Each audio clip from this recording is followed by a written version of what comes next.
Module 8, Segment 2. Receiving repair orders. The objectives of this training segment are to receive a repaired part on a repair order, receive a scrapped part on a repair order, issue piece parts used in the repair, and review the stock line of the repaired part. Please note that this training segment assumes you have already reviewed Modules 1 through 7 and Module 8, Segment 1. We will begin by opening the repair order that we created in the last training segment. Select the repair order icon arrow and select Browse. The Browsing Repair Orders window opens. Type in the repair order number and select OK. A browser opens displaying the repair order that matches the number you typed. To select the repair order from the browser, double-click anywhere on the line. The repair order window opens. We are now ready to receive. Select the Global Action button. The Global Options menu opens. Select Receiving. The Flag Stock to be Received or Scrapped window opens. Using the functions at the bottom of the window, flag only the parts you are receiving at this time. Select the F10 Done action button. The default Receiving Parameters window opens. Type in the receiver number and select Flag Items to continue. The Flag Items to Receive window opens.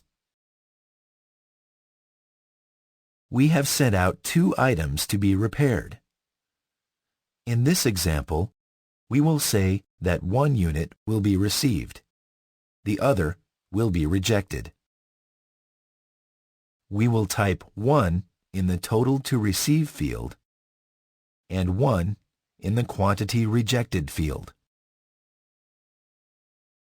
Be sure to enter the pricing of the repair in the Parts, Labor, and Miscellaneous fields.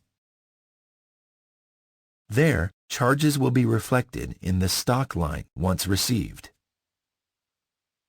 Enter other information as necessary and select Receive to continue. A Confirm window opens to verify that you are ready to receive. Select Yes. When the receiving process is complete, a Confirm window opens asking if you wish to issue piece parts. We want to answer Yes here to issue the parts that were actually used in the repair. The Issue Stock window opens. Select Done to issue the parts to the repaired item. We now see 2 items on the repair order. The first line represents the scrapped item. The second line is the repaired item. Highlight the stock line number in the Shipping Receiving panel and inspect it. The Stock Line for Part Number window opens. This is the stock detail. From here, we can see that the Repair Cost field stores the total repair charge. In addition, the cost of repair has been added to the original cost of the stock line. To recap what we have learned in this lesson, we received a repaired item, rejected an item sent out for repair, issued piece parts, and inspected the stock line of the repaired part. You may now proceed to Module 8, Segment 3. Linking repair orders to sales orders.